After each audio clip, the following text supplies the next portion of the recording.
주식회사 주성 CMC 대표이사 김범석입니다. 인사드립니다. 만나 뵙게 돼서 반갑습니다. 양천구청에서 야심 있게 준비하신 또 여러분들의 지식 함양을 위한 자리인데 올 하반기에 첫 강의로 제가 나섰습니다.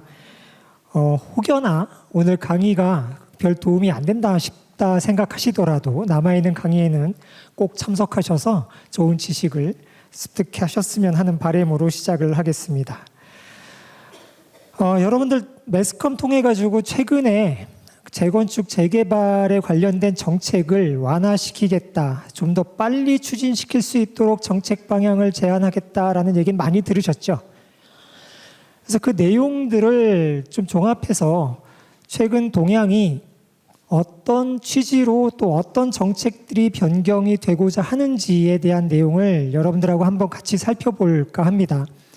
하지만 이 정책이라는 게 저도 마찬가지지만 여기 계신 여러분들도 앞으로 어떻게 변화될지에 대한 추측은 가급적 배제한 상태에서 지금 현재까지 확인된 내용 위주로 좀 설명을 드릴까 하고요. 너무나 좀 매스컴을 통해서도 이미 보신 바도 있고 또 여러분들이 지금 하시고자 하는 사업 시점과 또 달리 적용되는 부분들도 있을 겁니다.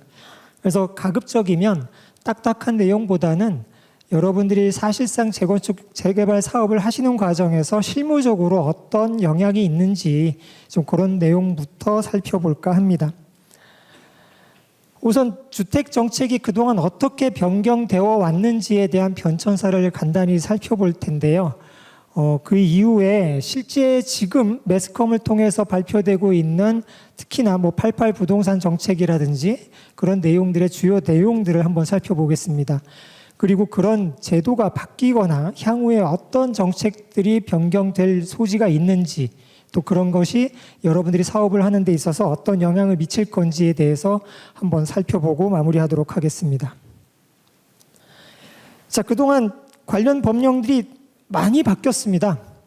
자료에서 보시는 것처럼 사실상 2002년도에 도시 및 주거환경 정비법이라는 것이 제정되고 2003년도 7월부터 시행을 했죠.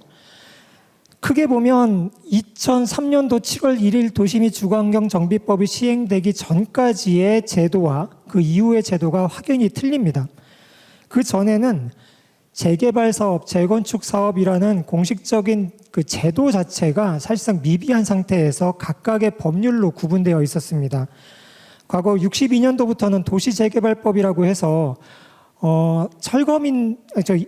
정착촌들 도시 개발을 위해서 이주단지를 조성하고 정착시키는 청계천이라든가 이런 개발을 위해서 임시적으로 만들었던 것이 그동안 2002년도까지 존속이 되어 왔었고 사실상 그 전에는 공동주택을 재건축하는 개념은 없었어요. 이미 아파트를 진 지 얼마 안 되는 시점이기 때문에 그러다 보니까 실제 재건축이라는 것이 나온 개념은 1972년도에 주택건설 촉진법에 있는데 이 당시에는 재건축이라는 사업이 거의 활성화가 안 됐었죠. 이제 막 아파트를 짓고 있었지 그 아파트를 뜯고 다시 짓는 사업은 생각도 못 했었을 때니까 그 이후에 이제 이때 당시 말 그대로 촉진법이기 때문에 땅만 있으면 아파트 지으세요라고 하는 시절이었었어요.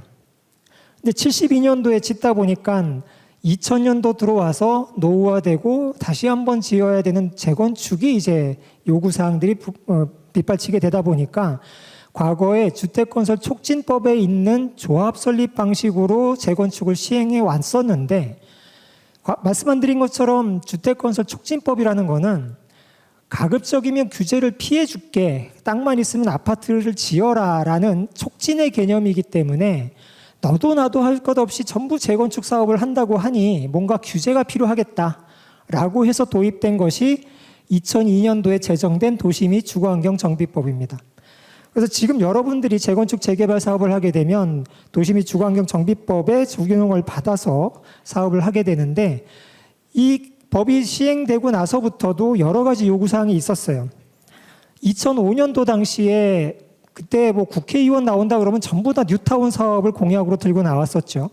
그래서 그 뉴타운 사업이 법의 제도가 없기 때문에 너무 남발되는 경향이 있어서 도시재생정비 촉진을 위한 특별법이라는 걸 별도로 만들었고 그 도시재생 활성화 및 지원에 관한 법률은 도심지역 종로나 을지로, 명동 이런 지역들의 개발을 타켓을 두고 제도를 만든 거기 때문에 큰 영향은 없었지만 2017년도에 빈집 및 소규모 주택 정비 사업을 위한 특별법이 또 만들어졌습니다. 이거는 일정 규모 이내에 소규모로 재건축 내지는 재개발 사업을 별도로 촉진하겠다라는 취지로 도입이 됐었고, 다 아시는 것처럼 작년도에 신도시 개발을 위한 노후계획도시 정비 및 지원에 관한 특별법이 생겼죠. 이렇게 법이 계속 바뀌고 있는 과정에서 여러분들이 여담으로 말씀드리지만 우리나라가 정책, 그러니까 정부의 정치적 성향에 따라서 가장 수시로 바뀌는 제도가 뭘까요? 크게 손꼽는 게 두 개예요. 첫째는 교육 정책, 그 다음에 하나가 부동산 정책이죠. 정권이 바뀔 때마다 이 교육 정책하고 부동산 정책들을 왔다 갔다 합니다. 그래서 지금까지도 도시 및 주거환경 정비법만 2003년도에 시행되고 나서 총 자체적으로 51회에 걸쳐서 개정이 되어 왔었습니다. 근데 그게 올해 1월 10일 날 대통령이 발표한 내용으로 주택 공급을 활성화시키겠다. 그리고 8월 8일 날 구체적인 대안까지 내세워서 주택 공급을 위한 제도를 획기적으로 개선하겠다라고 발표를 했기 때문에 또다시 개정에 영향은 있을 거라고 보여집니다. 자, 그럼 그동안 정치적인 성향을 배제하고라도 시점별로 보시면 2007년도까지는 재건축 사업을 규제하고 있었습니다. 이때 나왔던 것이 분양권 전매 금지, 재건축 초과이익 환수, 대출 규제 이런 것들이 나왔었죠. 그러고 나서는 사실 완화되는 시점이 2008년도부터 2017년도까지 주택 공급에 대한 정책이 완화되는 시절로 보고는 있는데, 사실 이때는 완화를 시킬 수밖에 없던 게 세계적인 영향이나 리먼 브라더스 파산이라든가 또 금리 영향 이런 것들 때문에 사실상 주택이 공급이 되더라도 살 사람이 없었어요. 그래서 미분양이 워낙 많았던 시절이 바로 이 시점입니다. 2013년도부터 17년도 사이. 그러다가 2018년도에 또다시 주택 정책을 규제 정책으로 바꿔서 대출 규제를 확대하고 은행에 본인이 담보할 수 있는 거에 반만 대출할 수 있다. 또는 40%까지 뿐이 대출을 못한다 등으로 대출 규제가 시작이 됐고요. 입주 전 분양권 전매 거래 금지, 투기과열지구 확대하고 중도금 대출 한도도 축소하고 여러 가지 정책들이 발표됐습니다. 근데 이 시점에서 가장 큰 제도가 뭐였냐면 안전진단을 강화했었죠. 2017년도에. 그러다 보니까 씨가 안 뿌려졌어요. 여러분들이 하시고자 하는 재건축, 재개발 사업은 보통 통상적으로 10년 이상 걸린다라는 사업으로 알고 계신데 씨를 뿌려야 하나씩 싹이 틔워지고 나무가 성장할 텐데 안전진단부터 규제하고 나니까 2018년도부터는 주택 공급 자체의 물량이 현저히 줄어들게 됩니다. 그러다 보니까 다시 완화 정책으로 기조가 변경되고 있는데, 지금 여러분들이 피부로 느끼시는 주된 규제 내용들이 살펴보면 분양가 상한제 있죠. 물론 여기 양천구 관내는 투기과열지구가 아니고 하기 때문에 분양가 상한제에 직접적인 영향은 없습니다만 또 어느 시점에 또 투기과열지구로 지정될지 모르겠죠. 현재 남아있는 주된 정책에 보면 분양가 상한제가 남아있는데, 내가 아파트를 지어서 팔고 싶은 가격으로 마음대로 못 팔게 하는 규제 중에 하나이기 때문에 강남 3구나 용산구 같은 경우는 이 분양가 상한제 때문에 상당한 재건축, 재개발 사업의 리스크를 떠안고 가고 있습니다. 공사비가 요즘 평당 1,000만 원이 넘어가는 시점에서 분양가격을 7천만 원 이하다, 6천만 원 이하다 이렇게 제한을 하다 보니까 로또 당첨 얘기도 나오고 하는 게 다 분양가 상한제 때문에 그렇죠.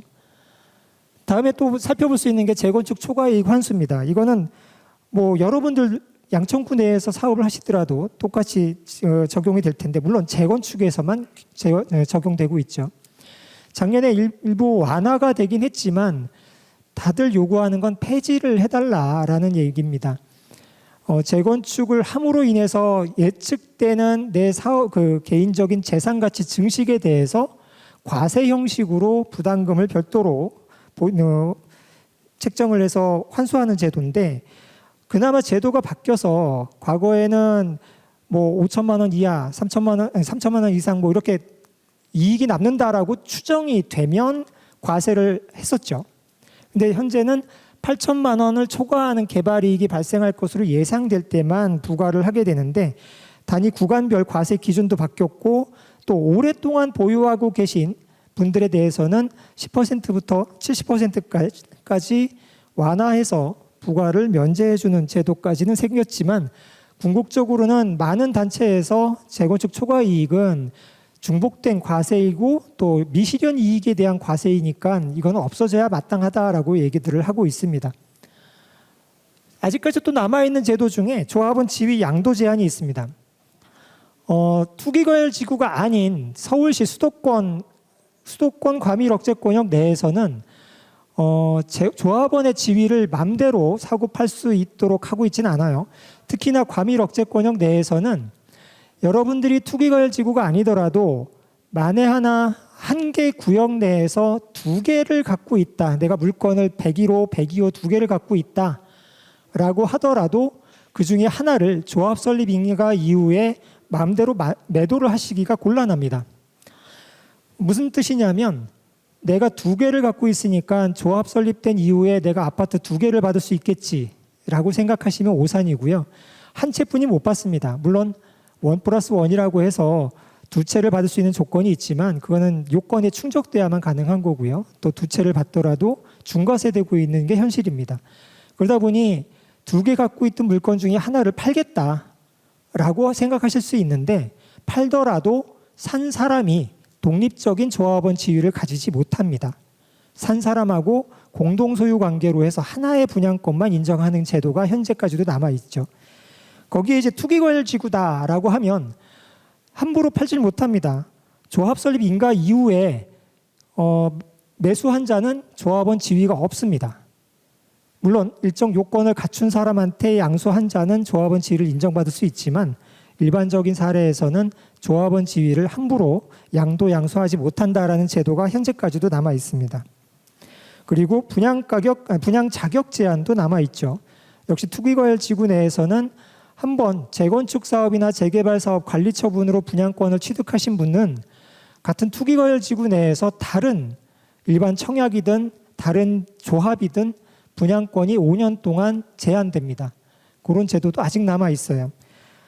현재 남아 있는 이런 제도는 차차 이제 정책 변화에 따라서 변경될 수 있는 소지가 있지만, 현재 거론되고 있는 주택 공급 확대 방안에는 요 내용들 중에 재건축 초과이익 환수는 폐지하겠다라고 언급은 되고 있지만 아직 발의조차 되고 있지 않은 게 현실입니다. 자, 그러면 지금 여러분들이 알고 계신 주택 공급 확대 방안이 어떤 것이 있는지를 한번 구체적으로 살펴보겠습니다. 지난 8월 8일이죠. 정부에서 주택 공급 활성화를 통해서 부동산 안정화를 기하겠다라고 발표한 내용이 있는데, 사실 그 발표를 하게 된 배경을 잠깐 살펴보면 여기 여러 그래프들 중에 하얀색 막대기가 있어요. 이게 실질적인 인허가의 실적들인데 2015년도를 기점으로 새로운 인허가가 계속 줄고 있습니다. 물론 아까 2018년도 이후에 완화 정책으로 다시 돌아선 이후에 다소 인허가 실적은 늘어나고 있지만 지금까지 안전진단을 통과한 단지들을 규제하다 보니까 앞으로 예상되는 또 새로운 인허가 부분은 더 줄 것으로 예상이 돼요. 그런데다가 여기 하늘색 가운데 있는 착공 내용을 보시면 급격히 줄어듭니다. 그러다 보니까 공급 물량이 향후 2026년까지는 현저하게 줄어들 것이 그래프상이나 통계상으로 보기이기 때문에 안전진단 등을 완화시켜서 새로운 주택 공급을 활성화시킬 수 있는 것을 지금부터 만들지 않으면 시기적으로 늦는다라는 판단에서 8.8 종합대책이 발표가 됐습니다. 2017년 안전진단 강화 등 공급 규제가 현재 인허가 물량 감소로 결과적으로 보여졌고, 공급 규제 이전에 인허가 물량이 현재 착공되어 있는데 신규 착공할 땅이 없어요. 그러니까 이 내용들이 왜 그러냐면 사업 시행 인가를 받고 준공하는 데까지 보통 5년, 6년 걸리는 이 장기적인 사업을 지금 당장 집값이 올라간다, 아니면 뭐 전세난이 있다, 지금 보여지는 정책 가지고 그때그때 즉흥적으로 정책을 만들다 보니까 주택이 남는다더라, 미분양이 늘어나고 있다더라라고 하면 주택 공급을 규제하고, 또 집값이 올라간다라고 하면 또 주택 공급을 확대하고, 이게 보통 5년 내지 10년 주기로 정책을 유지해야 되는데 그때그때 자꾸 바뀌어요. 그래서 지금 현재는 도심 아파트 공급을 획기적으로 확대하겠다, 이 내용이 기존 도심의 재개발, 재건축을 활성화시키겠다라는 내용이고, 아파트가 아닌 빌라촌들이 있죠. 다세대 주택이 밀집한 지역들, 이런 지역들도 개발에 대한 시장 진입을 활성화시켜주겠다. 그리고 수도권 공공택지를 신속하게 공급하겠다. 여기 신도시 개념이고요. 그리고 서울 신규 택지, 이것도 마찬가지로 새로운 택지를 개발해서 아파트 공급을 공공적 차원에서 지원하겠다는 거고, 또 주택 공급 여건이 뭐 취득세라든가 각종 세제 규정, 뭐 대출 규제 이런 것들도 완화하겠다라는 방향으로 발표가 됐습니다. 그래서 구체적인 내용을 보면 여기 빨간 박스 안에 있는 것이 오늘 여러분들하고 한번 살펴볼 구체적인 내용들이고요. 실제 발표된 내용은 총 6개 주제로 발표가 됐지만 하나씩 보시면 절차를 간소화하겠다. 워낙 여러 가지 절차를 거치다 보니까 시간이 오래 걸리니 절차를 단축시켜 주겠다. 그리고 뭐 재개발, 재건축 하다 보면 서로 쌈박질만 하고 굳이 싸우면서 시간을 허비하는 경우가 너무 많더라. 그래서 공공이 적극적으로 개입을 하겠다. 그리고 세제, 금융 지원 등을 완화시켜 주겠다. 정비사업 관련 규제를 완화하겠다. 그리고 일기 신도시 등 노후주택을 정비하는 데 활성화시키겠다라는 등의 정책이 발표가 돼 있습니다. 사실 아까 말씀드린 것처럼 빌라 등 아파트가 아닌 시장을 좀 재정비하는 것에 활성화시키겠다든지 수도권 공공택지, 신규 택지 등에 대해서는 사실상 오늘 살펴볼 주제하고는 좀 거리가 멀어서 위에 있는 이 단락에 대해서 한번 좀 구체적으로 살펴볼 텐데요. 아마 아시겠지만 지난 9월 2일 날 지난달에 그 국회의원들이 발의를 해서 88 부동산 대책에 대한 후속 조치로 법령 개정안이 이미 발의가 되어 있습니다. 국토교통위원회 소위원회까지는 통과되어 있고 아직 국회 본회의까지는 진행이 안 돼 있는데, 일단 도시 및 주거환경정비법 시행령 개정은 이미 11월 달까지 개정을 완료할 일정으로 가고 있어요. 근데 여러분들 이따도 살펴보겠지만 뭐 정비계획을 수립하는 과정에서 추진위원회 조합 설립을 병행시켜주겠다. 또 사업시행인가랑 관리처분도 병행시켜주겠다. 안전진단을 유예시켜주겠다. 이런 내용들은 사실상 도시 및 주거환경정비법 개정만을 가지고 될 것이 아니기 때문에 재건축 재개발을 촉진시키겠다라는 특례법 제정을 예고한 상태입니다. 자, 그럼 하나씩 정부가 발표한 정책 제도 개선의 주된 내용들을 하나 살펴보면, 기본계획하고 정비계획을 동시에 처리하겠다라는 내용인데, 사실상 이 절차에 대해서는 여러분들이 직접적으로 피부에 와닿지는 않을 겁니다. 특히 목동 같은 경우 14개 단지를 예를 들면 기본계획 기본계획은 10년 단위로 수립하게 돼 있지만 기본계획을 수립하고 거기에 맞춰서 예정구역으로 지정돼야만 정비계획을 수립하고, 이런 절차가 원칙적으로는 되어 있지만 현재 그 서울시뿐만 아니라 각 지자체에서도 기본계획에서는 뭐 커다란 틀에서 주택을 재건축하거나 재개발할 때는 어떤 기준만 충족하면 됩니다라는 것을 기본계획으로 만들고, 그 기본계획 범위 내에서 개별적으로 정비계획을 수립해 오셨기 때문에 이걸 동시에 처리한다라는 것은 실제 여러분들의 사업 일정하고는 크게 뭐 영향이 없을 것으로 보여지는데, 가장 여러분들한테 획기적으로 와닿는 부분이 이거예요. 사업시행 계획인가하고 관리처분 계획인가를 동시에 할 수 있게 해주겠다. 현재 그 소규모 정비 사업에서는 동시에 처리를 하고 있습니다. 그리고 재건축 재개발에서는 사업시행 인가를 받고 관리처분 계획 인가를 받는 데까지 통상 한 1년의 소요 기간이 진도가 나가야 돼요. 이걸 동시에 처리를 하게 되니까 약 1년 정도의 시간을 단축시키겠다라는 뜻으로 해석이 될 수 있는데 사실 동시에 처리가 가능함에도 불구하고 지금까지는 사업 시행 인가를 받고 인가된 내용 가지고 처분하세요라는 개념이 워낙 깊이 박혀 있었기 때문에 별도로 해오던 거를 동시에 처리하겠다라는 거죠. 그리고 정비계획 시의 대표 유형의 분담금만 산정하겠다라는 건데 여기 계신 분들 중에 지금 정비계획 입안을 하신 단지들도 있으실 거고 정비계획 입안을 예정하고 있는 단지도 있으실 겁니다.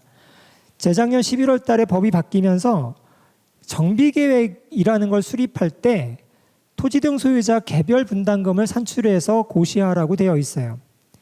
근데 정비계획이라는 의미는 개발할 수 있는 땅을 정하는 거거든요. 여러분들의 땅을 어디까지를 개발할 거고 그 땅에다가 얼마의 채적을 가지고 개발할 것인지 땅의 성격을 계획하는 단계인데 사실상 땅이 결정되지도 않은 상태에서 추정분담금을 공개하라라고 되어 있습니다. 그것도 개별, 토지 등 소유자별 계략적인 추정분담금이라고 되어 있어요. 현실적으로 너무 과도한 그 요구사항이고 실현 가능성이 없고 또 변동 가능성만 더 크기 때문에 현재 그 1년 이상 제도를 시행하다 보니까 실질적으로 사업의 진도가 나가면 나갈수록 초기에 추정분담금하고 현저한 차이가 나다 보니까 집행부랑 자꾸 다툼만 생겨요. 너네 처음에 나한테 동의서 받아갈 때는 나 분담금 1억만 내면 된다더니 왜 조합 설립할 때는 1억 5천 내라고 하느냐. 이런 식으로 싸움이 벌어집니다. 그래서 그거를 없앨 수는 없고 개별적으로 산정하지 말고 계략적으로 그러니까 몇 평형, 30평 사시는 분은 통상 평균적으로 얼마 분담금이 나갈 겁니다. 라는 식으로 계략적인 분담금만 유형별로 산정해라라고 이제 제도를 개선할 예정이고 해당 내용은 이미 9월 2일 날 도시 및 주거환경정비법 개정안으로 발의가 되어 있습니다. 그리고 또 여기 목동 같은 경우나 양천 관내에서 가장 희소식이라고 볼 수 있는 부분이 조합 설립 동의 요건을 완화하겠다예요. 지금까지는 조합 설립을 하려면 주택단지 전체의 75% 동의가 필요합니다. 그뿐만 아니라 각 동별 과반수의 동의가 필요해요. 근데 각 동별 과반수의 동의가 필요하다 보니까 여기 재건축에 관심이 있으신 분들은 그런 얘기 많이 들어보셨을 겁니다. 재건축할 때 맨 먼저 싸우는 게 무슨 싸움일까요? 아파트하고 상가. 상가 소유자들이 나도 아파트 줘. 그것 때문에 싸우죠. 그러면서 상가가 동의를 안 해요. 그럼 어떻게 해요? 분할 소송하고 조합 설립까지 하고 그 다음에 또다시 협상해서 상가를 포함시키니 마니 여부를 끝까지 싸우고 갑니다. 그래서 그 부분 때문에 조합 설립 동의 요건을 전체 70%로 5%를 완화시키고 동별 과반수의 절반 이상인 초과해서 동의를 받으라는 것을 3분의 1로 완화시켜 주겠다라는 내용입니다. 이 내용도 현재 발의가 되어 있는데 거기에 여러분들 동의서를 여러 번 내세요. 지금 정비계획 위반 동의서도 내셨을 거고 처음에 안전진단 동의서 내셨고 정비계획 위반 동의서 내셨고 정비계획 위반 동의서 내시기 전에 신속통합기획 하겠다고 동의서 또 내셨어요. 그 다음에 추진위 구성한다고 동의서 내시고 그 다음에 조합 설립한다고 또 동의서 내실 겁니다. 여러 번 동의서를 내는 거를 정비계획 위반에 동의한 거는 어차피 우리 땅 재건축 재개발 구역으로 묶어주세요라는 동의이기 때문에 이것도 조합 설립 동의로 간주하겠다. 라고 완화되는 조건을 부여해서 개정안이 발의가 되어 있습니다. 거기에 이제 토지 등 소유자 정보를 사업 주체에게 제공하겠다, 전자 의결 방식을 허용하겠다라는 내용들도 부수적으로 첨부가 되어 있는데 여기 계신 분들 중에 준비위원회 활동을 하셨던 분들이 좀 계신 걸로 알고 있습니다. 준비위원회 활동하시면서 거의 2년, 3년 걸리셨죠. 어떤 동의 요건을 충족시키기 위해서. 제일 힘든 게 뭐예요? 연락처가 없어요. 소유자는 2,000명, 3,000명 되는데 그분들의 전화번호가 없어요. 그렇다고 입주자 투표회에 가서 전화번호 좀 달라고 하면 개인정보라서 안 주죠. 그 전화번호 확인하기 위해서 설명회도 하면서 여기저기 방문도 하고 하다 보니까 시간을 시간대로 잡아먹고 일하시는 분들 지칠 대로 지치십니다. 그래서 이 부분은 과거 작년 겨울부터 올 상반기까지 각 단체에서 국토교통부에 계속 요청을 했습니다. 어차피 정비구역을 입안하고 하는 입안의 주체는 구청장, 지방자치단체장이니까 이때 단계부터 지방자치단체장이 보유하고 있는 연락처 정보를 준비위원회한테 공개를 해달라. 그래야 쓸데없이 연락처 받겠다고 OS 돈 들여가면서 쓰고 이런 절차가 생략되지 않겠냐라고 해서 그나마 이번에 법안으로 발의가 되어 있다는 점은 고무적입니다. 그리고 전자적 동의라는 것도 지금 같이 제안을 하고 있는데 현재로서는 조합이 설립되거나 추진위가 승인되고 나면 총회라는 거를 할 때 총회장에 직접 오지 못하시는 분은 일반적으로는 서면이라는 종이에 내 의사표시를 해서 제출을 하는 제도가 있고요. 그거를 전자적인 방법으로 핸드폰으로 투표하는 전자투표까지는 지금 시행이 되고 있습니다. 하지만 아까 말씀드린 것처럼 연락처가 있더라도 그 연락처에 전화를 드려서 동의서 받으러 갈 테니까 댁에 언제 계시냐라고 일일이 찾아다니셨어요. 근데 그러지 말고 핸드폰으로 동의할 건지 말 건지 찬반 여부를 물으면 본인이 핸드폰으로 나는 동의하겠다 말겠다 의사표시를 할 수 있게끔 전자적 의결 방법도 추가적으로 도입을 하고자 하는 내용이 포함되어 있습니다. 자, 그 다음 살펴볼 거는 절차 간소화인데 조금 전에 말씀드린 것처럼 사업 시행 계획 인가와 관리 처분 계획 인가를 한꺼번에 처리할 수 있겠다라는 내용인데 구체적으로 좀 살펴볼게요. 자, 지금은 이제 통합심의라고 해서 건축심의 따로, 교통영향평가 따로, 교육환경영향평가 따로, 경관심의 따로 이렇게 하지는 않습니다. 다 같이 묶어서 하게 되는데 통합심의가 끝나면 사업시행계획 총회를 하죠. 우리는 어떤 계획으로 건축 허가를 받겠습니다라는 총회를 하고 사업시행계획 인가를 받습니다. 인가받은 다음에 여러분들의 재산을 평가를 합니다.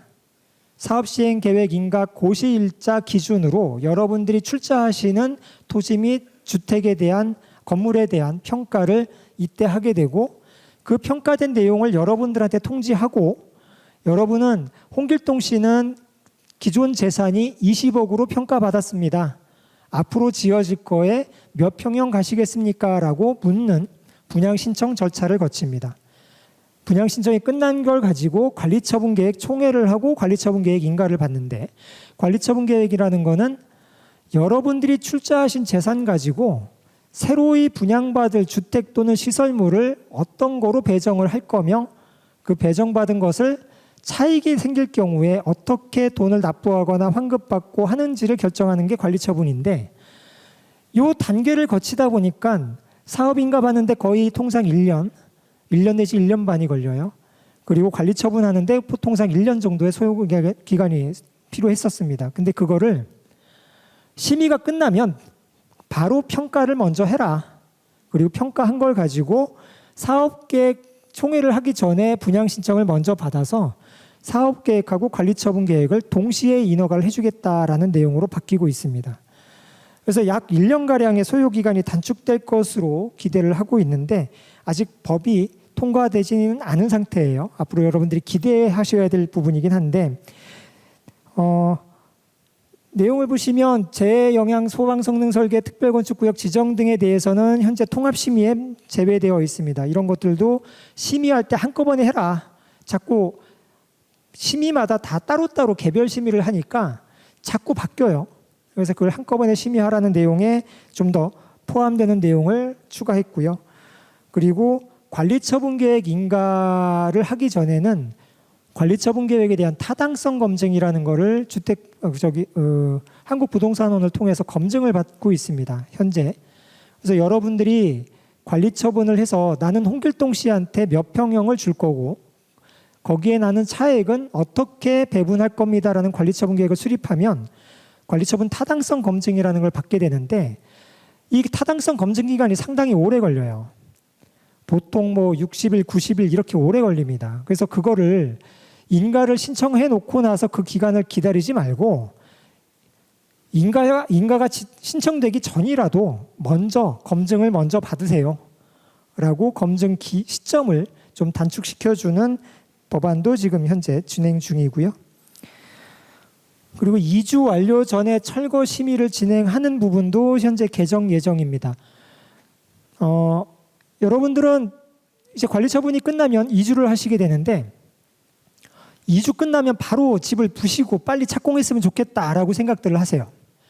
근데 2주가 끝났음에도 불구하고 거의 1년 가까이 착공을 하지 못하는 현장이 대다수입니다. 왜 그럴까요? 철거가 다 끝났어도 착공하려면 굴토심의라든가 지하안전평가라든가 여러 관련된 절차를 거쳐야 되는데 과거 2, 3년 전에 광주에서 철거 현장 무너진 거 매스컴을 통해서 보셨을 거예요. 그러다 보니까 앞으로는 철거할 때 철거를 허가로 바꿨습니다. 허가받고 철거해.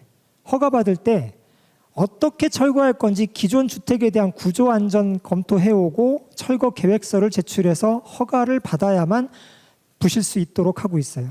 근데 그 철거 기간, 허가 기간이 작년 말부터 올 상반기만 해도 통상 한 6개월 정도씩 걸린 현장도 있어요.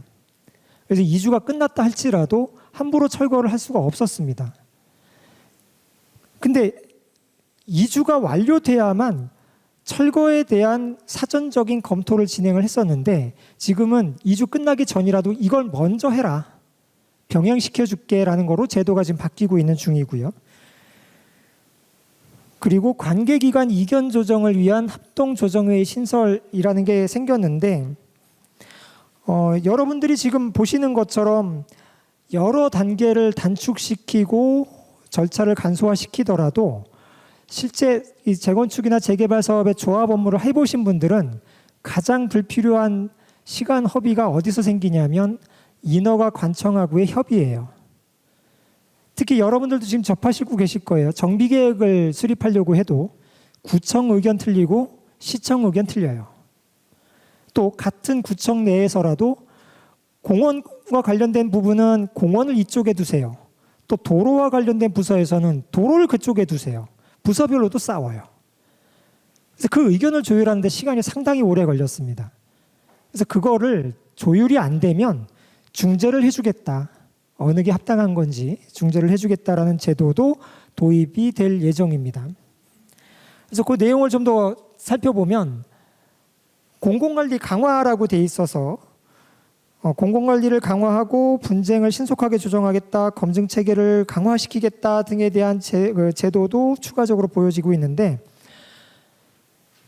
여러분들 이따가 후단에서도 살펴보겠지만 재건축 사업, 재개발 사업하면 시작한 다음부터 입주할 때까지 몇 년 정도 걸린다고 보세요?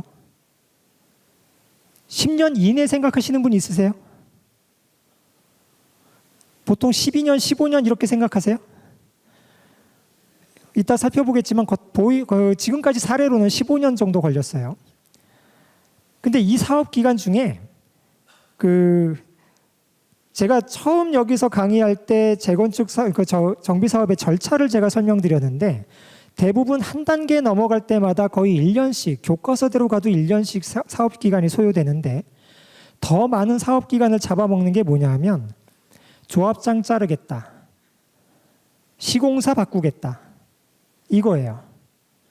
그리고 임대주택 줄이겠다. 기부 체납 줄이겠다. 초기부터 이게 나와요.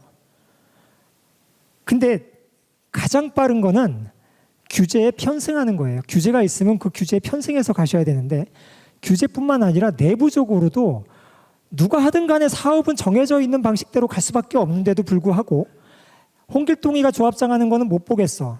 바꿔야 되겠어. 라고 바꾸기 시작합니다. 근데 지금까지 현행 제도는 조합장 바꾸기가 쉬워요. 조합원들의 10분의 1 발의만 있으면 조합장을 해임할 수 있는 총회 소집이 가능합니다. 물론 그 총회에서 참석자의 과반수의 동의가 있어야만 해임을 할 수 있지만 한번 소집했다가 해임하는 거에 찬성하는 사람이 적어. 그럼 그 총회를 또 연기해. 그래놓고 그동안 또 동의서를 받아요. 서면 결의서 받고 그 다음에 또 총회를 합니다. 했다가 사람들이 안 올 것 같아? 또 연기해. 그래서 그 동의율이 어느 정도 충족되면 그때 가서 총회해가지고 조합장을 자르죠. 자르는데 보통 1년, 2년 걸리고 새로 뽑는데 1년, 2년 걸려요. 그래서 앞으로는 임원을 자르려면 자체적으로 니들 맘대로 동의서 받아갖고 동의서 됐다. 그거 공개도 안 합니다. 됐는지 안 됐는지. 본인들끼리 그냥 내부적으로 해임 총회를 준비하게 되는데 지자체에다가 신고해서 확인받고서 해임해라라는 제도로 이제 시행이 될 예정이에요. 그러면 조합장이 잘리고 나면 일할 사람이 없잖아요. 근데 또 많은 조합에서 가장 크게 그 오류를 범하는 게 뭐냐면 조합장이 싫어. 그러면 조합장 역할을 할 수 있는 사람은 남겨놔야 되는데 조합장이나 이사나 다 똑같은 그놈이 그놈이야. 다 자르자라고 하고 임원을 다 잘라버립니다. 그러면 대행할 수 있는 사람이 아무도 없어요. 그럼 무주공산으로 넘어가 버려요. 그런 걸 방지하기 위해서 지자체에서 그럴 경우에는 조합 전문관리인을 선임해 줄 테니까 새로운 임원을 개선하는 데 이 사람 위주로 업무를 진행하셔라라고 제도를 개선하고 있습니다. 실제 임원을 전부 해임을 하게 되면 조합 정관에는 그 조합장을 대신할 직무대행자를 지정하도록 되어 있는데 그 직무대행자가 임원 중에서 연장자 순으로 합니다. 근데 임원을 다 잘라버리면 직무대행할 사람이 없어요. 그럼 내가 저 사람 자르고 내가 조합장 하고 싶어도 나를 뽑아줄 총회를 누가 수집할 거냐? 총회 수집 못합니다. 조합원들이 발의해서 제발 조합장 뽑아주세요라고 발의를 할 때까지 또 기다리셔야 돼요. 그래서 그런 제도가 오류가 있어서 지금까지 많은 현장에서 조합 임원 개선과 관련된 다툼이 워낙 불거지다 보니까 그런 부분에 공공관리를 강화하겠다라고 하고 있습니다. 그리고 해임을 하고자 해도 그 해임을 하는 사유가 정당한지 그냥 마음에 안 들어서 나랑 생각이 틀려서 저 조합장 자르겠어 이런 거는 가급적 지양하겠다라고 해서 해임에 대한 사유가 명백할 때 신고를 수리하도록 하는 제도로 바뀌고 있습니다. 그리고 일정 규모 이상이 되면 분쟁 전문가를 파견을 해서 조정을 하겠다라는 건데 사실상 지금도 시행을 하고 있는 제도긴 해요. 갈등 조정 위원, 분쟁 조정 코디네이터라는 제도는 지금도 하고 있지만 이게 구속력이 없습니다. 갈등 조정을 해서 당신 말이 옳고 당신 말이 틀려요라고 얘기해도 그건 내부 세력 간의 다툼이지 그게 조정 능력이 없어요. 그래서 그거를 좀 강화하겠다라고 해서 조합 내부에 갈등이 생길 경우에는 신속하게 조정하겠다라는 거고 그 내용 등의 이제 검증 체계는 요즘 뭐 공사비 문제가 하도 불거지다 보니까 공사비나 공사비 조정을 위한 갈등 과정을 전담할 수 있는 부서를 신설하겠다라는 내용도 근본 제도 개선 내용 중에 포함되어 있습니다. 자, 그리고 세제 금융 지원 강화인데 사업 초기에 자금을 지원하겠다, 공적 보증을 강화하겠다, 주택연금을 활용하겠다, 취득세 등을 감면하겠다라고 해서 여러분들의 그 사업 초기 자금에 대한 리스크도 어느 정도 해소할 생각을 갖고 있는데 초기 자금 지원 부분을 보시면 구역당 50억 원 이내에서 빌려주겠습니다라고는 하고 있습니다. 현재 서울시에서는 각 그 추진위원회 또는 조합에 그 예산을 투입해서 자금을 빌려주고는 있습니다. 공공융자는 시행하고 있는데 워낙 현장들이 많다 보니까 뭐 많게는 과거에는 한 10억 원 정도씩 대여가 가능했지만 지금은 통상적으로 3억 내지 5억 정도만 대여를 해주고 있는데 그걸 구역당 50억 원까지 확대해 주겠다라는 내용이에요. 이 구역당 50억 원 내외까지 초기 자금을 지원해 주겠다라고 하니까 요즘 어떤 또 이슈가 불거지냐면 신탁 방식 갈래, 조합 방식 갈래 가지고 또다시 불거지고 있어요.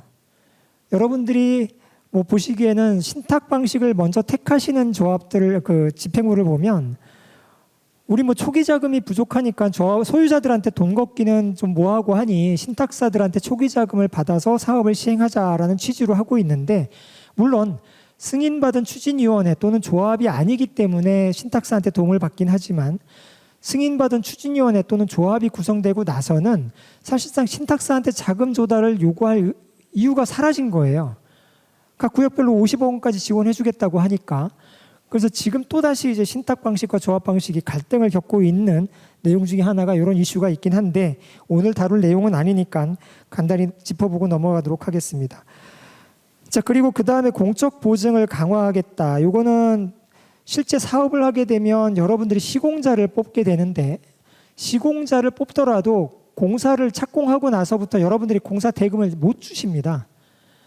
대부분 준공 시점에 가서나 이제 분양 수입이 다 들어오기 때문에 그때 가서 공사비를 지급하게 되는데 그럼 그동안 공사비는 누가 주겠어요? 다 은행에서 대출 받아서 주시는데 그런 담보도 이제 좀 확대시켜 주겠다라는 내용입니다. 자, 그리고 주택연금 활용 부분은 많은 단지에서도 요구사항이 있었던 내용인데 특히 재건축 단지의 경우는 좀 많으세요. 연금 생활하시는 분들이 많으십니다. 은퇴하시고 또 그 다른 연금이나 뭐 주택연금이나 다른 연금을 받아서 생활하시는 분들이 많으시고 또 재개발 같은 경우는 이런 연금을 활용해 가지고 뭐 월세나 임대주택 사업을 하시는 분들도 많으시죠. 근데 연금 받으시는 분들한테 분담금 2억 내세요, 5억 내세요 하면 그분들은 수입이 없으시기 때문에 주택을 팔기 전에는 그걸 충당할 여력이 안 돼요. 그리고 이미 연금으로 잡혀 있기 때문에 대출 받는데도 상당히 제한이 많습니다. 그래서 결과적으로 연세 드셔서 난 주택을 이 집을 담보로 난 생활비를 연금으로 받고 있는데 나보고 분담금 내랜다. 그래서 나는 동의 못 하겠어. 라고들 많이 하셨는데 이제는 주택연금을 가지고 분담금을 납부하는 제도까지도 완화시켜주고 있습니다. 현재로서는 주택연금 가입하시는 분들은 그 연금 가지고 교육비나 의료비만 충당해서 쓰실 수가 있어요. 다른 걸로는 대출이 안 됐었는데 앞으로는 그 재건축이나 재개발 사업을 하기 위해서 납부하는 분담금도 주택연금에서 범위 내에서 대출을 해주겠다라는 내용으로 개선되고 있습니다. 그리고 이미 그 원조합원에 대한 취득세 감면이나 이런 부분들도 현재 제도상 입법 예고가 돼 있는 상태고요.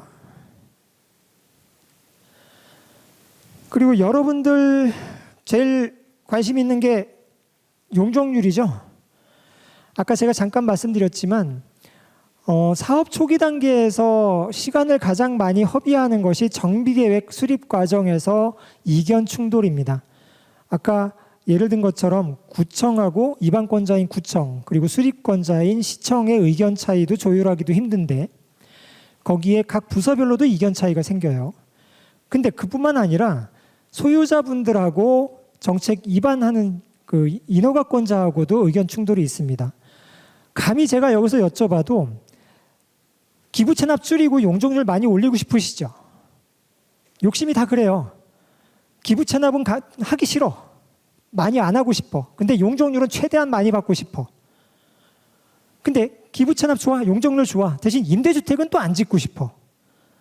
그건 욕심이에요. 줄 거 주고 받을 거 받으시면 사업 빨리 갈 수 있어요. 대신에 적정한 선에서 적당한 필요한 그 부분을 여러분들이 협의해서 도출해 나가야 되는 절차가 필요하겠지만 무조건 용적률은 많이 줘. 대신 난 기부 체납 안 해. 이거는 현행 제도에 충돌되는 내용이기 때문에 그거를 설득해서 받아내겠다? 사실상 힘듭니다. 그리고 어느 단지나 초기에는 임대주택 공급하는 거를 상당히 거부하세요.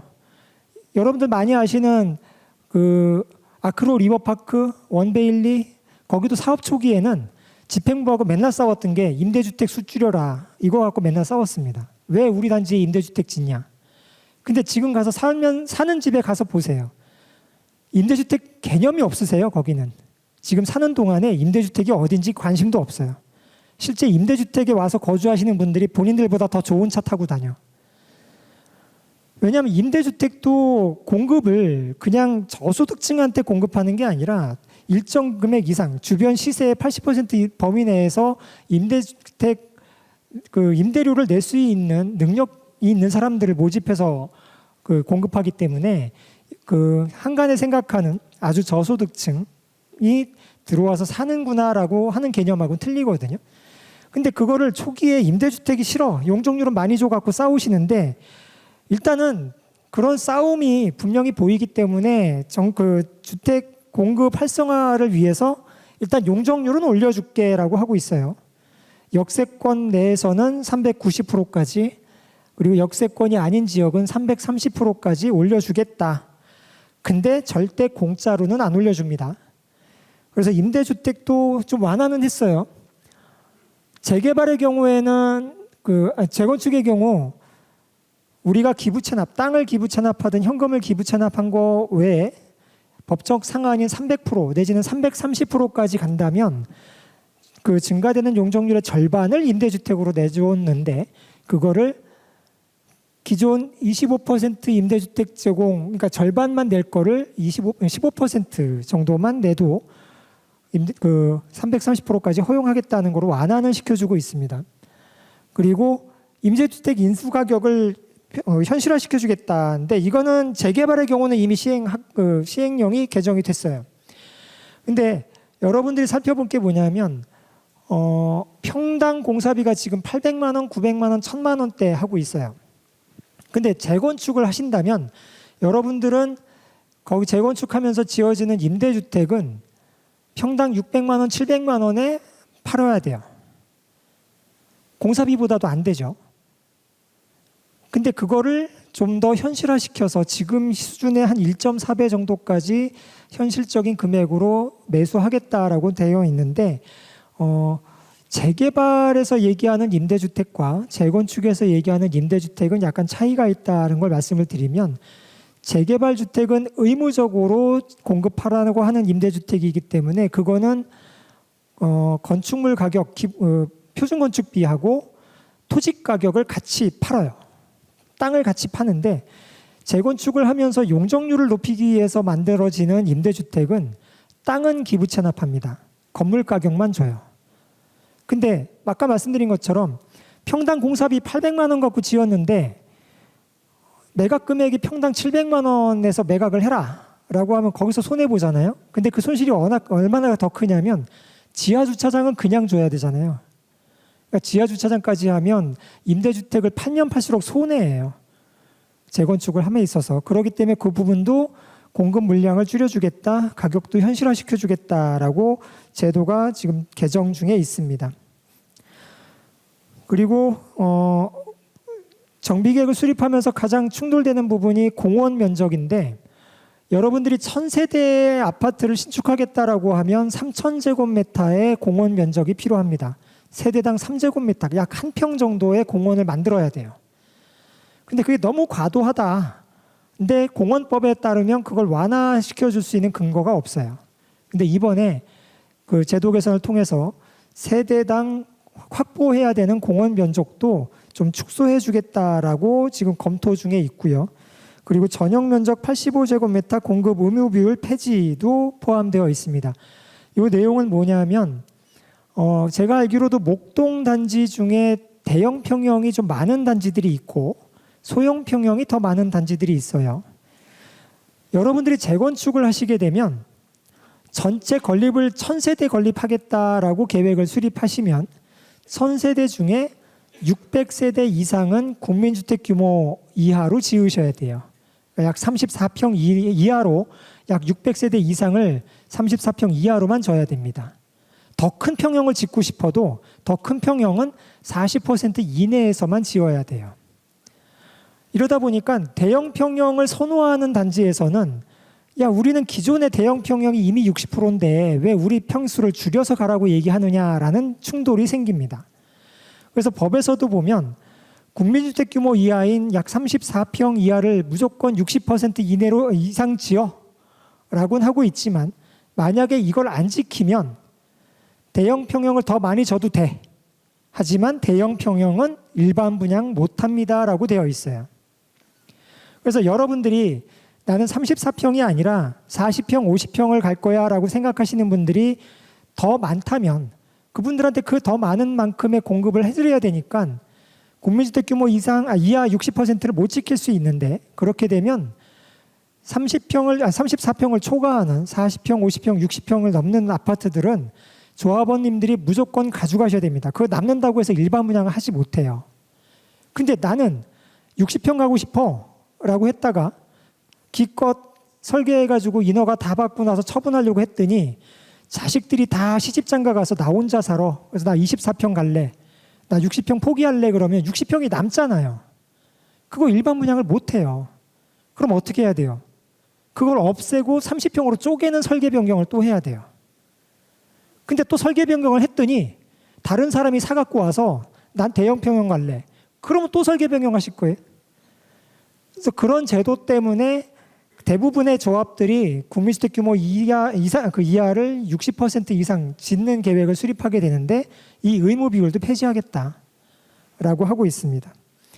그리고 그 재건축을 하게 되면 지금 뭐 양천구는 공공청사 용지 가지고 서울시하고 좀 이견이 있는 거로 알고 있는데 앞으로는 그 도시 및 주거환경 정비법에 재건축은 공동주택 및 오피스텔만 공급할 수 있도록 되어 있어요. 근데 꼭 오피스텔만 팔 게 아니라 근린생활시설이라고 해서 단지 내 상가가 있었잖아요. 그럼 복리시설로 해서 팔게 되는데 여기는 상권이 좋아서 근린생활시설 규모 갖고 안 돼. 그래서 나는 판매시설로 할 거야 라고 하면 판매시설도 지을 수 있고 문화시설이나 영화 관람관 같은 거를 지어서 그거를 팔겠다. 심지어는 호텔을 지어서 팔겠다 해도 허가를 내주겠다라는 제도로 바뀌고 있습니다. 그리고 여러분들이 가장 불편하게 생각하는 재건축 부담금도 폐지하겠다라고는 하고 있지만 현재까지는 미정인 상태고요. 아직 뭐 제도가 검토 중에 있는 사항입니다. 자, 이제 종합해서 살펴보면 그 올해 5월 14일 날 2024년 주거 종합 계획에서 재건축 패스트 트랙이라는 제도가 발표됐다는 건 다 익히 아실 겁니다. 이건 요약해서 말씀드리면 안전진단을 먼저 받아야만 사업을 할 수 있던 것을 안전진단은 천천히 받아도 돼. 안전진단의 그 완료 시점을 유예시켜 줄게라는 제도고 또 정비계획 수립이 있어야만 추진위 구성하고 조합 설립 인가를 받을 수 있었는데 정비계획 수립 과정이 1년 내지 2년 정도 소요가 되니까 그 기간 기다리지 말고 먼저 추진위 구성하고 조합 설립을 같이 병행시켜 줄게라고 제도 개선이 예정되고 있습니다.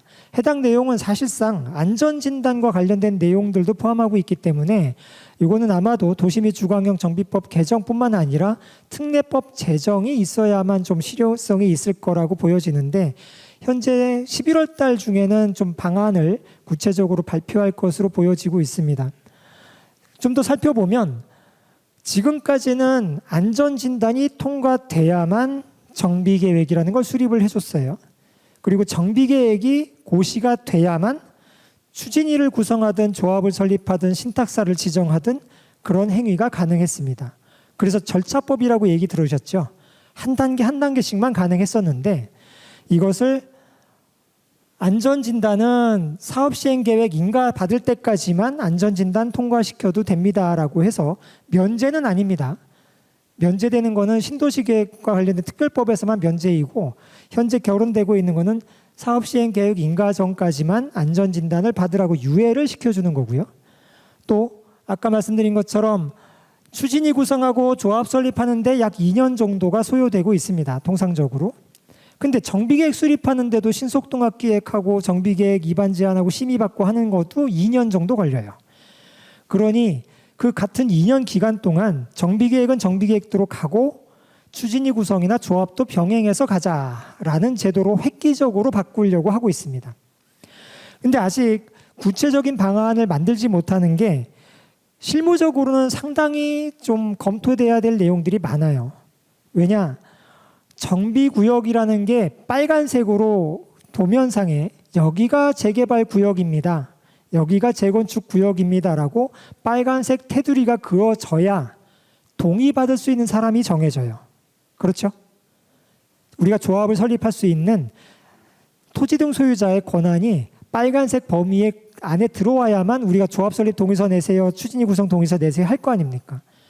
근데 정비구역 지정을 병행하다 보니까 빨간색이 확정되기 전에 동의서를 먼저 받아야 돼요. 그러다가 정비계획 수립하는 과정에서 빨간색이 변경돼 버리면 그 동의서의 효력을 어떻게 할 거냐에 대한 논의가 아직까지도 검토되고 있는 중입니다. 그래서 그런 부분들이 실무적으로 좀 확인이 되면 요 내용 개선안에 대한 그 후속 조치도 11월경이면 뭐 곧 여러분들이 표면적으로 접하시지 않을까 예측은 하고 있는데, 추진위원회 구성 같은 경우는 안전진단의 요건이 30년이죠.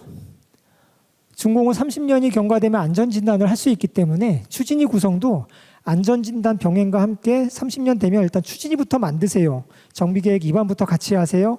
안전진단 준비하세요를 같이 시켜주겠다라는 취지로 가고 있습니다. 그래서 이 내용이 실제 제도화되게 되면 사업 초기에 여러분들이 그 표면적으로 접해야 되는 사업 단축 효과는 상당할 것으로 예측이 됩니다. 이따가도 살펴보겠지만 그동안 재건축 사업, 재개발 사업이 절차법이라 그래서 각종 절차를 거치는데 초기 단계에 상당한 시간을 소비했던 게 사실이거든요. 그래서 그런 부분들을 좀 완화시켜 주겠다라는 내용인데, 내용이 좀 딱딱하시죠? 지금 시작한 지 1시간이 됐는데 많이들 지쳐 보이세요. 이거를 뭐 쉬었다 하기보다는 바로 마지막 한 단계 챕터 남았으니까 마무리하고 좀 남는 시간을 이용해서 구체적인 질의응답을 하는 시간으로 할애할까 합니다. 바로 진행해도 되겠죠? 자, 그럼 이제 여러분들은 앞으로 어떤 거를 기대하셔야 될 건지, 또 앞으로 어떻게 변동이 있을 것으로 추측되는지를 한번 살펴볼 텐데, 앞으로 뭐 조만간에 2026년도에 또 지방선거 있죠? 뭐 파란 당이 우세할지 빨간 당이 우세할지 아무도 몰라요. 그럼 어느 파란 당이냐 빨간 당이냐에 따라서 또 정책이 어떻게 바뀔지도 아무도 몰라요. 하지만 아까 살펴본 것처럼 지금 통계적으로 그 향후 2년 뒤, 바로 2년 뒤인 2026년도부터는 주택 공급 물량이 현저히 감소할 것이다라는 게 통계적으로 보입니다. 그래서 이때 이후에 인허가 물량을 충분히 확보하기 위해서는 당분간 주택 공급 기조를 유지하는 정책은 계속될 것으로 감히 추측을 해볼 수 있겠죠. 자, 그래서 보시면 아까 제가 모두에 말씀드린 것처럼 우리나라가 정치적 영향으로 가장 많이 흔들리는 게 교육 정책과 부동산 정책이라고 말씀을 드렸는데, 앞으로 26년도에 지방선거, 27년도에 대통령 선거, 그 다음에 국회의원 선거를 앞두고 있어요. 줄줄이 선거가 있습니다. 그렇기 때문에 그나마 여러분들 절대 다수가 지금 재건축, 재개발이나 이런 거에 관심을 갖고 있는 지금 현재 시점에서 규제 정책을 공약으로 내세우지는 않을 것이다라고 감히 예측해 볼 수 있겠죠. 대신에 이 기간 중에 어떤 제도가 개선되면 여러분들은 거기 빨리 편승해서 빨리빨리 따라가셔야 되는데, 내부적으로 네가 위원장 할래 내가 위원장 할래 갖고 싸웠다가는 이도저도 안 될 수 있습니다. 제발 좀 안 싸우고 갔으면 하는 게 제 바람이고요. 그래서 당분간 그 공급 축소가 되는 부분은 분명히 보이기 때문에, 그리고 실제 주택 인허가 실적도 계속 떨어지고 있어요. 그래서 당분간 정책 방향은 주택을 공급하는 것을 활성화시키겠다라는 기조로 어느 정도는 진행이 되지 않을까라고 생각을 하고 있습니다. 그거를 정부 관계자들이나 그 관련된 연구를 하는 사람들은, 자, 이 정비사업, 재개발, 재건축 사업은 지금 인허가를 준비합니다라고 하면 준공될 때까지 7년 걸려요라고 지금 대충 보고 있어요. 참 사업인가부터 실제 입주하는 데까지 보통 7년 걸리기 때문에 아마도 지금 만들어지는 정책은 최소 7년 정도는 유지하는 정책으로 정책 방향이 예측되고 있습니다. 그래서 지금까지 말씀드렸던 내용들이 이미 9월 2일 날 발의가 되어 있거나 11월 달에 9월 달에 발의가 됐거나 11월 달에 발의를 예정하고 있는 것으로 지금 매스컴을 통해서 여러분들이 확인하고 계실 텐데, 물론 발의만 예측하고 있어요. 지금 이 일정들은 언제 발의하겠다 뭐 대부분 이런 일정인데, 국회를 통과해야만 되잖아요.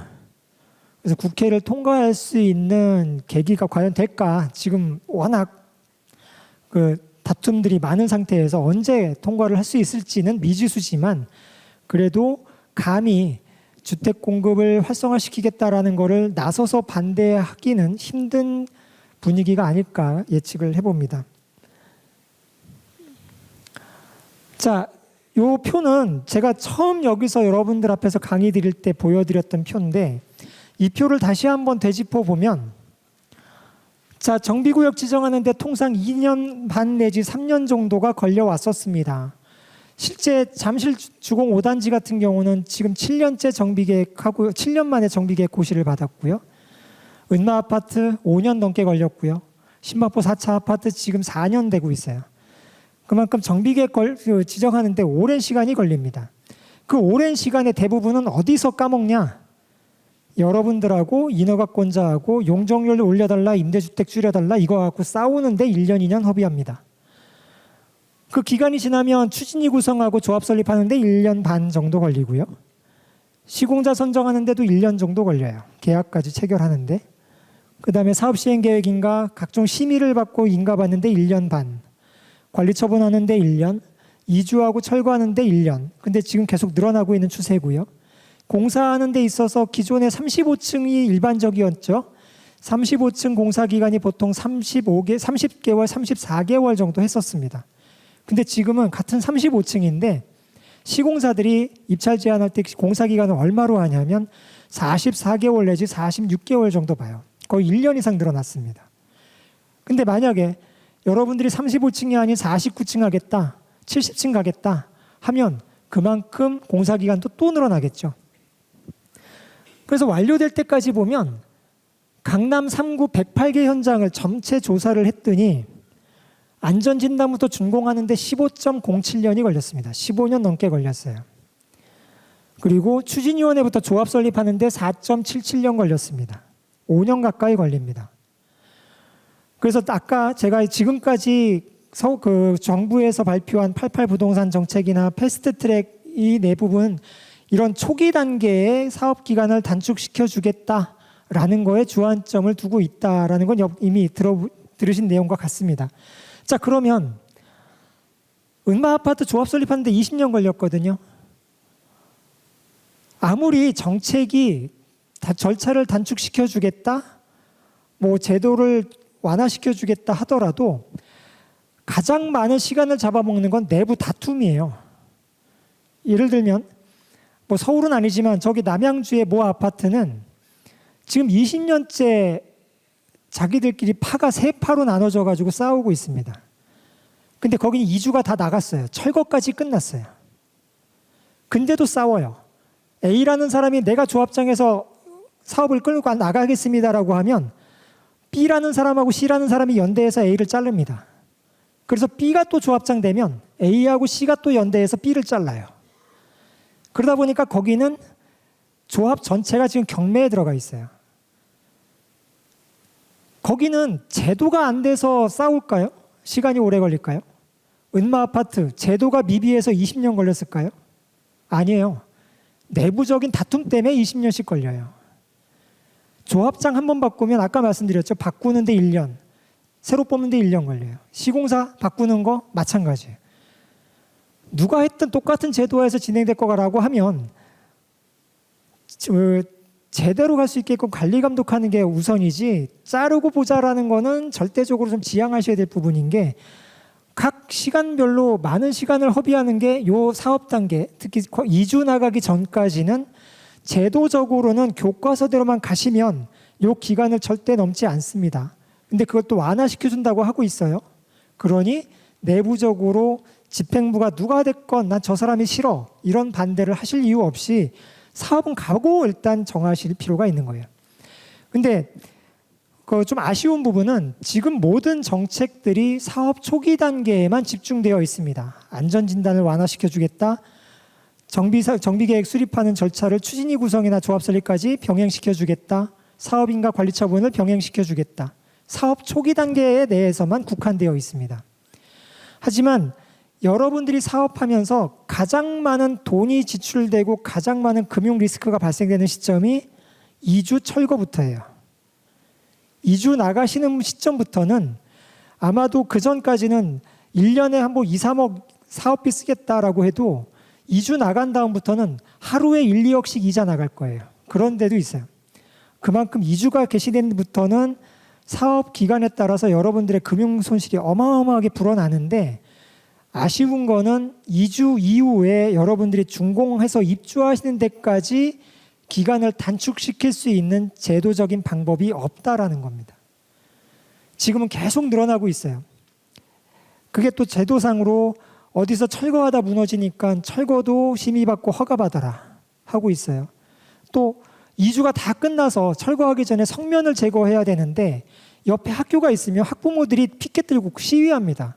애들 등교 시간에, 애들 학기 시간에는 성면 제거하지 마세요. 그럼 또 그거 기다렸다가 또 해야 되잖아요. 그리고 땅을 파고 나니까 어라? 쓰레기가 나오네, 기름 탱크가 터졌네, 이것도 제거하는데 2년 3년 걸려요.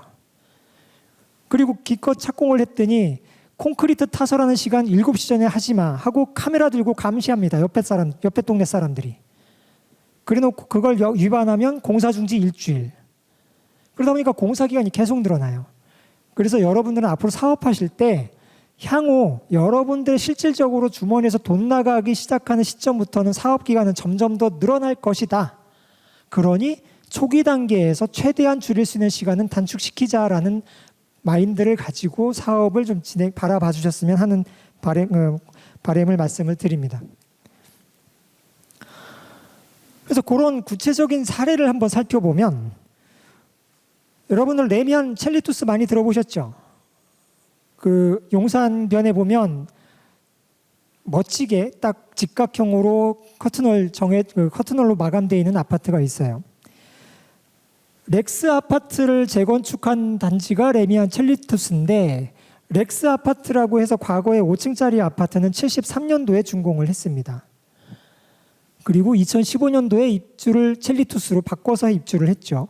근데 바로 옆에 비슷한 시점에 1년 뒤에 준공한 74년도에 준공한 이촌동 완공 아파트가 있어요. 지금 현재 시점의 사진이에요.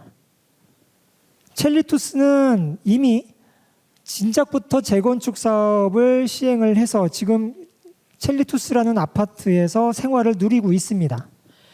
근데 동일한 시점에 입주를 했던 기존 5층짜리 아파트의 완공 아파트는 아직도 여기 살고 계세요. 또 거꾸로 보면 5층짜리 아파트, 74년에 준공한 5층짜리 아파트랑 2000년에 준공한 현대 그나마 구축 아파트가 있습니다. 바로 길 건너편에 있죠. 가격을 보시면 훨씬 월등히 높습니다. 근데 여기서 역전돼요. 왜? 이게 더 최근에 진 아파트인데 왜 이게 더 쌀까요? 이건 재건축을 기대하기 때문에 그렇죠. 완공 아파트는. 그래서 재건축이나 재개발 사업은 그 시점에 어느 정도 사업 기간을 충분히 진도를 나가시고 나서 진짜 우리가 이주 나가야 될까, 사업을 할까 말까 여부는 2주 기간을 가지고 조율을 하실 필요가 있습니다. 과거에 그 아크로 리버파크라고 신반포 1차 재건축을 할 때, 신반포 1차는 그때 한참 재건축 규제가 막 시작되고 있었습니다. 아무나 재건축하지 마라는 시점이었는데, 신반포 1차는 우리는 끝까지 가자라고 판단을 했고요. 그 근처에 있던 신반포 2차, 신반포 4차, 신반포 16차 여러 단지들은 지금 규제가 심하니까 이 규제가 완화되면 합시다라고 했었어요. 근데 신반포 1차는 벌써 입주해서 살고 있고 나머지 아파트는 이제 정비구역 지정받고 있어요. 어느 게 더 합리적인 판단이었을까요? 그래서 정책이 아무리 바뀌고 아무리 규제가 되건 완화가 되건 이걸 핑퐁 치듯이 시소처럼 왔다 갔다 하더라도 여러분들이 선택하실 수 있는 거는 규제가 있을 당시에 좋아, 우린 조합까지 만들어 놓자. 완화가 될 때 빨리 사업 시행가까지 받아 놓자. 그래 놓고 실제 사업을 할지 말지 여부는 2주 시점에 판단하셔야 된다라는 걸 말씀을 드리는 겁니다. 그 예가 이거잖아요. 신반포 1차, 신반포 4차. 월등히 차이가 납니다. 이런 선택의 주안점이 뭐냐면 이 앞선 단지들은 규제가 있더라도 우리는 진도부터 나갑시다. 사업을 꾸준히 진행합시다 였고, 나머지 2개 단지는 야, 지금 부동산 경기도 안 좋은데 뭐하러 사업하냐. 지금 규제가 이렇게 많은데 왜 사업하려고 하느냐라고 판단을 했었어요. 이제 와서는 후회하죠. 그러니 여러분들은 지금 제도상으로 각종 규제를 완화시켜주겠다고 하는 정책에 편승을 해서 최소한 3년 내에는 사업 시행 인가까지 받아두시는 것이 가장 합리적인 판단이지 않을까 싶은 생각입니다.